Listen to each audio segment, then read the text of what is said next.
नमस्कार, हमारा नाम रोशन और आप देख रहे हैं वाइड डिस्कवरी। बता दें कि अभी हमारा मौजूदगी जो पटना जंक्शन पे है और आज बिहार में जिस तरह से विश्व कप यानी कि मैच को लेकर के जितने रोमांचक रहते दर्शकों के बीच, उसी तरह बिहार के जनता में आज रोमांचक था कि खेला होगा क्या, ऐसा स्लोगन दिए थे तेजस्वी यादव, लेकिन खेला तो नीतीश जी खेल गए। अब समझने वाली बात है कि जब सदन में बयान दे रहे थे तेजस्वी यादव तो कई तरह का बयान दिए हैं जो दर्शकों का भाग गया है कि इतना अच्छा बयान तेजस्वी यादव को आज तक हमने नहीं सुना था। उसी बयान को लेकर कुछ चर्चाएं हैं जो हम मैक्स भैया से बात करेंगे कि हम हमेशा जो है सामाजिक बातें करते हैं, जनता के बीच परोसने के काम करते हैं। जिस तरह से भरी सदन में तेजस्वी यादव ने एक बात कही थी कि राजा दशरथ की तरह हम पिता तुल्य मानते हैं नीतीश जी को। तेजस्वी यादव का ये बयान सुना होगा, तो इसे आप कैसे देखते हैं? कि हालांकि देखा जाए तो धोखा पर धोखा सही दिए है तेजस्वी यादव को, ऐसा लोगों का कहना है। एक तो मैं पहले बता दूं कि अक्सर हमेशा लालू यादव ने हमारे लालू यादव जो है यहाँ के, उन्होंने हमेशा उसे छोटे भाई कह के संबोधित किया नीतीश जी को। कभी भी मतलब बहुत ही ज्यादा उतावला हो गए तो कुछ वर्ड का इस्तेमाल कभी कदाल कर लिया उन्होंने, लेकिन हमेशा उनका और उनका पूरा परिवार उनको मान सम्मान देने का ही काम किया। और आज भी तो वो एक ही बात पूछा कि आप हमको बोल देते, अगर कोई तकलीफ था, कोई दिक्कत था तो आप हमसे बुला के बोलते, हम अगर उसको नहीं सॉल्व कर पाते तो आपका जो डिसीजन होता वो मान्य होता। वो तो आज भी बोले कि आप स्वस्थ रहिए, खुशहाल रहिए, अच्छे से रहिए, आप हमारे आदरणीय हैं, थे और हमेशा रहेंगे। लोग कयास लगा रहे हैं कि आखिर इतनी धोखा सरकार से गिरा देना तेजस्वी यादव को नीतीश जी के द्वारा, फिर भी इतना मान सम्मान देना, कहीं ना कहीं कुछ या तो नीतीश जी को फिर से बुलाने की चर्चाएं चल रही है या उनका ऐसा कुछ है। देखिए, हमारे यहाँ एक समस्या क्या है, हमारे देश में जब नेता ओल्ड एज में जाते हैं ना तो उनको महत्वपूर्ण पद दिया जाता है, जबकि देखिए साइंस और विज्ञान सारा कुछ कहता है कि ये शरीर है, एक उम्र के बाद वो काम करना बहुत संख्या में कम हो जाता है, दिमागी शक्ति कम जाती है, शारीरिक शक्ति कम हो जाती है। तो हमारे यहाँ उल्टा है, इंडिया में जितने ओल्ड नेता है उनको बड़ा बड़ा पद दिया जाता है। तो इस धारणा से यहाँ की पब्लिक को निकलना होगा। हाँ, एक युवा को जब भी कोई को दीजिए, आप युवा को मौका दीजिए। इसका उदाहरण मैं आपको दूंगा कि देखिए अरविंद केजरीवाल जैसा शख्स नई पार्टी बना के आज 2 स्टेट में राज कर रहा है और अच्छा राज कर रहा है, जनता को मान सम्मान जो भी। अब एक बात बताइए ना, बिजली फ्री दे रहा है, बिजली फ्री दे रहा है, जबकि अब मैं आपको बताऊं, मैं महीने का 3000 बिजली बिल भरता हूं। तो ये सोचने वाली बात है ना कि वो कहाँ से दे रहा है। अच्छी बात है भाई, कोई नया बच्चा आया, कोई भी आया नई सरकार में, उन्होंने जनता के हित का काम किया, तो और जनता को क्या चाहिए? जनता के लिए सर्वोपरि यही है कि उसका भला हो। चलिए एक और बात है, बता दें कि हम दशरथ पिता तुल्य माने हैं नीतीश जी को, इसी को लेकर के हम चर्चाएं कर रहे थे। बता दें कि राजा दशरथ जी एक ऐसे पिता के तौर पर जाने जाते हैं जो कि अपने बेटे को ही वनवास भेजने का काम किया था। शायद कहीं ना कहीं तेजस्वी यादव को ऐसा लग रहा है कि अब या तो हमारी सरकार नहीं बन पाएगी या हम आपसे नहीं लड़ पाएंगे या हम सत्ता में कभी होंगे या नहीं होंगे, ऐसा कुछ सोच करके या ऐसा कुछ मानना है, इसलिए पिता तुल्य दशरथ माने हैं। मैं रोकूंगा आपको। हाँ। उन्होंने जो उनके 3 विधायक भी इस पाले से उस पाले में गए, उनको भी कोई एक शब्द नहीं कहा उन्होंने यही कहा कि अगर आपका काम वहां जाने से हो जाता है तो चलिए ठीक है, अगर नहीं होगा तो फिर आप हमको याद कीजिएगा।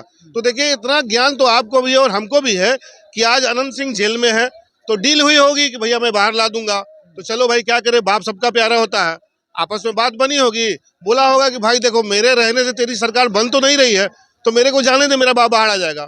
सहमति बनी हो, बोले ठीक है चल जा तू भाई। बीजेपी के जो एक कई नेता हैं ऐसे बोल रहे हैं, आरजेडी के कई ऐसे नेता हैं जो बोल रहे थे कि ये अंबानी अडानी का शायद यहाँ पे मिक्स हो गया, इसीलिए हमारे यहाँ पे विधायक लोग उधर चल गए हैं। देखिए कुछ भी, देखिए एक कॉर्पोरेट हस्ती के पास इस इंडिया में कुछ भी बदलने का ताकत है पैसे के बल पे, और आज से नहीं, सर्वोपरि जब से ये दुनिया बना है तब से मोल पैसे का ही रहा है।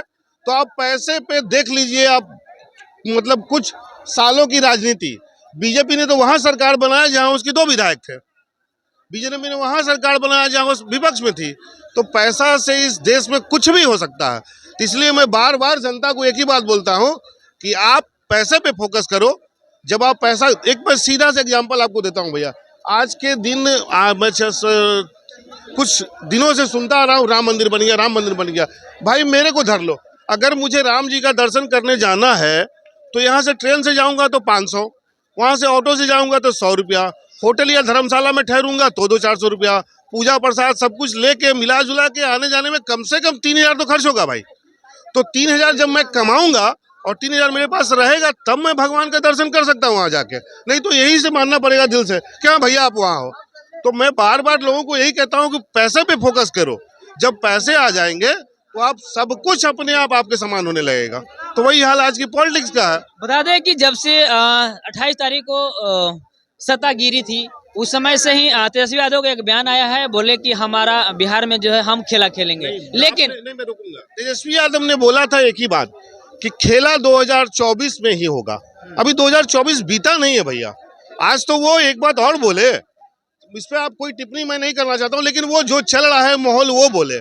जैसे बोले तो वो सीधा बात की, आज बोलते हैं मोदी जी बड़े सांसद है, मोदी की गारंटी। तो वो तो सब बीजेपी वाले वजह से पूछे कि अब मोदी जी से आप गारंटी लीजिए कि हमारे चचा फिर पलटी कभी मारेंगे कि नहीं मारेंगे। इस बात को भी रखा उन्होंने। लेकिन जीतनराम मांझी ने कहा है कि उसके एम्पायर हम थे, इस यहाँ से क्या तथ्य है? नहीं, जीतन राम मांझी जी भूल जाते हैं। जब वो अंपायर रहते हैं तो विधानसभा में नीतीश जी का बोली नहीं सुनते, वो अपमानित नहीं होते, जो बाद में उन्होंने प्रेस कॉन्फ्रेंस में खुद कहा। आज तो तेजस्वी यादव ने उन्हीं को उनकी बोली याद दिलाई कि आप बगल में बंगला ले लीजिए और हमारे चचा का ख्याल रखिएगा, समय पे दवाई दीजिएगा उनको। जो आप ही का वर्ड है कि लगता है थोड़ा ओल्ड एज में चले गए हैं, इनको समय पे दवाई नहीं मिल रहा, गलत सलत दवाई मिल रहा है। तो ये तो वही बोले कि मेरे चचा का ख्याल रखिए, आप बगल में आ जाइए और इनका दवाई कम से कम सही समय पे मिले। यही वो शुभकामनाएं दी है कि आप जाते जाते तेजस्वी यादव ने भी बयान के अंत में ही शायद ओल्ड पेंशन का भी हाँ जिक्र किया देखिए, था। एक बात तो समझ लीजिए भैया, वो 17 महीने रहे सत्ता में, तो 17 महीनों में तो उन्होंने साफ कहा कि मैंने ये सरकार से मांग की। तो कभी विजय बाबू बोले कि फाइल आगे बढ़ रहा है, कभी विजेंद्र चौधरी बोले कि फाइल आगे बढ़ रहा है, कभी नीतीश जी बोले कि ना फाइल आगे बढ़ रहा है। तो गुजारिश की जनता के हक के लिए, देखिए युवा नेता है और वो तो सीधा बोले कि आपने मेरे लिए तो अच्छा किया गठबंधन तोड़ के। आप तो राम तो 14 वर्ष के लिए वनवास गए थे तो कितनों का कल्याण कर दिए, तो आपने भी मुझे वनवास दिया है लोगों के बीच जाके सुख दुख बांटने का। तो अब देखते हैं आने वाले वक्त में जनता क्या करती है। वो एक नेता हो या एक कार्यकर्ता हो या कि आम आदमी हो, वो अपना कर्म कर सकता है मेरे भाई, फल उसके हाथ में नहीं है। हाँ, वो काम अपना 100% करे तो फल अच्छा होगा, ये मेरी गारंटी है किसी भी नेता के लिए। आज मैं पूरे बीजेपी 39 सांसद से पूछना चाहता हूं कि आज आप हमको बताइए कि बिहार से जो 39 सीट मिला, आपने बिहार के लिए क्या किया। एक बैनर, एक पोस्टर, एक बोर्ड तो दिखाइए मुझे अपने नाम का। हर जगह आप मोदी जी का नाम का दिखाते हो, तो मेरे भाई मैं आपको वोट क्यों दूं? जब सब कुछ नरेंद्र मोदी है तो मैं आपको वोट क्यों दूं? मैं आपको नहीं दूंगा वोट, मैं मोदी जी को दे दूंगा, आपको नहीं दूंगा। तो सरकार उन्हीं के जरिए ना बनती है सर ये गलत चीज है। 303 जब 274 75 72 सांसद आते हैं तब आपकी सरकार आती है, अकेले नहीं आती आपकी सरकार। इस बात को क्यों भूल जाते हैं? तो उन लोगों को भी महत्व मिलना चाहिए।